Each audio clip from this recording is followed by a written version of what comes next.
everyone, it's Chandrakya and today we will see our next topic, that is center of gravity. B section. We are going to start first B, that is about center of gravity. Actually we have learned a lot of things about gravity, but here we will discuss it with respect to the moment of force. That means we know about the gravitational force. Any two objects in the universe which will have mass, they will attract each other. That is known as gravitational attraction force. Since Earth is also having some mass, so it will also attract the objects towards itself, and that power of Earth we specially denote by word gravity. These all things we have seen in detail, in much detail, in second chapter.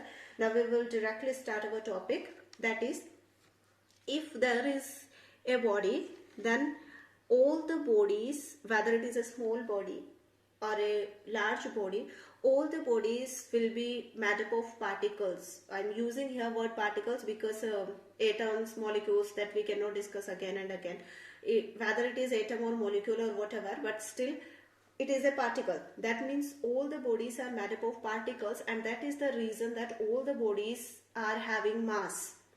So suppose these are the particles of this body. If the particles will have mass and if it is kept on the surface of the earth, then every particle will also have some weight, obviously, because G is already there. You cannot control G, and W is equal to mg. You are saying that the particle has mass and this G will be automatically there. You cannot control it, and that means mg will be there. That means weight will be there. So corresponding to your every particle, there will be, that means every particle of all the bodies in the universe, they will be exerting a weight.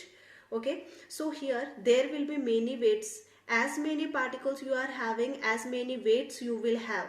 So you see here, as we have already discussed, that if one force is acting here, one force is acting here, this force will try to rotate the body in this direction, this force will try to rotate the body in this direction. That means here also some of the weights, some weights are trying to rotate this body in this direction, and some weights are trying to rotate this body in this direction. But have you seen that any body is rotating by itself? No. If it is not rotating, that means sum of clockwise moments are equal to sum of anti-clockwise moments. Sum of clockwise moments are equal to sum of anti-clockwise moments. Therefore, the net force or net torque is zero. That's why the body is not rotating. And this is our concept. That means with respect to a point, at this point the sum of all this side weights will be equal to sum of all these side weights. That means at this point all the moment of force due to these weights will cancel out each other and the net weight will be zero. So this point we will consider as the center of gravity. That means center of gravity is the point where all the clockwise moment of force are equal to anti-clockwise moment of force, or you can say net moment of force is zero, or you can say the point where the whole weight of the body is to be considered. That means if you are saying that this body is having weight and somebody is asking where is weight, here it is having weight or here it is having weight, where is the weight, then we will say that the weight we consider to be held at a point, and that point is known as center of gravity. At that center of gravity we consider whole weight is acting. Whole weight of that body is acting in the downward direction. At that center of gravity we consider that the net moment of force is zero, because the sum of clockwise moments is equal to sum of anti-clockwise moments. So how many things we have seen? At this point, let it be O. So at this point O, what are the things? Actually, sum of anti-clockwise moments is equal to sum of clockwise moments. Second thing, we consider weight to act at this point. This is itself, this is known as the center of gravity or point of gravity. And at this point, the net torque, net or total torque will be equal to zero. So many things are there about the center of gravity. Okay, the next thing is generally the center of gravity depends on shape and size of your body, because you see, if this is circular. That's why we have considered that generally its midpoint will be center of gravity, because this side also it is circular now. So how many particles we are having in the first half, that many particles only we will have in the second half also. So generally the midpoint, but it's not necessary na. That means your object can have any particular shape like this. Then it's not necessary that its midpoint will be its center of gravity. No, you can have its center of gravity anywhere. But one more thing is here, that is, if you will hold your object with respect to center of gravity, then your body will be in equilibrium, or you can say balanced state. Okay, that means you can balance any particular body with respect to this point. You can hold this body on that particular point. So that means it depends on the distribution of masses. Masses means the particles, because if one side you can have more number of particles, so this side you can have more weights, this side you can have less weights. So in that condition, it's not possible that at midpoint all the right hand side weights will balance the left hand side weight. So in that condition, you can have a center of gravity here, you can have a center of gravity here. So those objects which are having a fixed shape, they are having a fixed center of gravity also. One table is given in our book, and that we must learn, because one question can be asked from here. For a particular shape, a particular center of gravity is given. One more point is, it is always not necessary that the center of gravity is inside this body. That means it is a part of body. Always it is not necessary, and for that one example at least you have to remember, and that is a hollow sphere or a hollow circle. Here this will be the center of gravity, whereas this is hollow na. You can take a wire and you can make a circle. Okay, so that means this point is not on your wire. Your object is this wire only, but the center of gravity is in between here. That means center of gravity need not to be a part of your body. It can be outside your body also. And at least one example you must learn. Most of the time it is asked.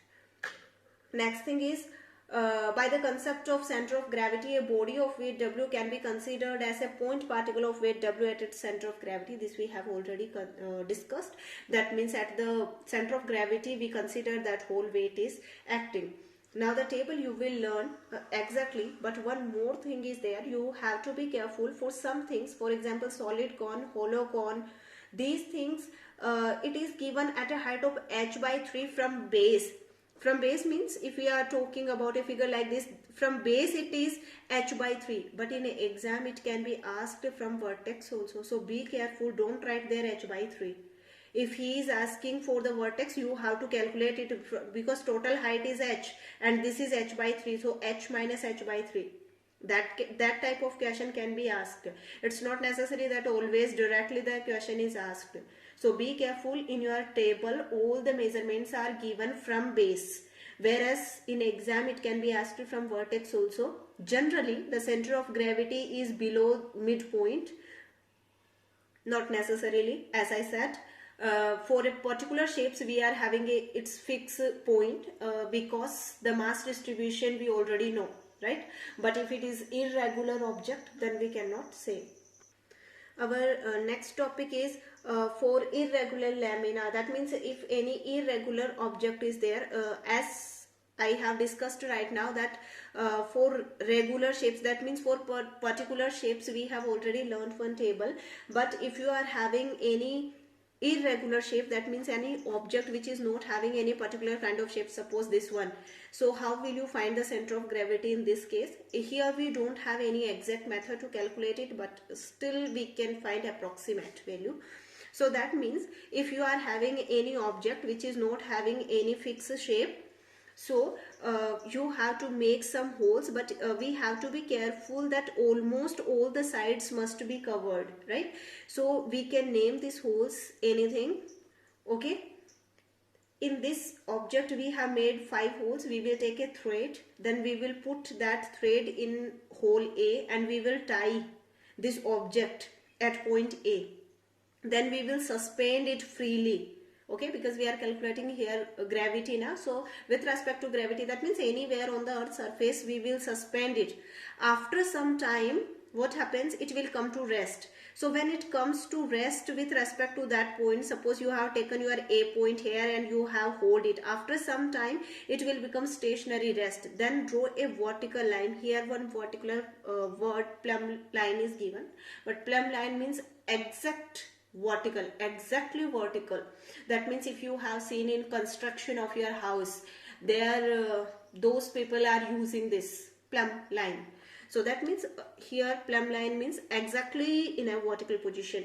Now you take out the thread. Now you tie that thread at B. That means with respect to B you hold this full object, and then you again draw a vertical line. You can hold the object B and draw a line with respect to B.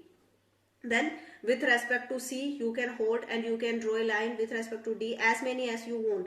Then at the point of intersection means where the maximum vertical lines are meeting or intersecting each other, that point we will consider as center of gravity. This is just only one rough method, but still we use it. So that is for the irregular objects where they are not having a particular shape. Okay, and one thing that we have already discussed, that means we can balance any body with respect to center of gravity on a sharp edge also. Okay, rest of the things we will see next class. Thank you.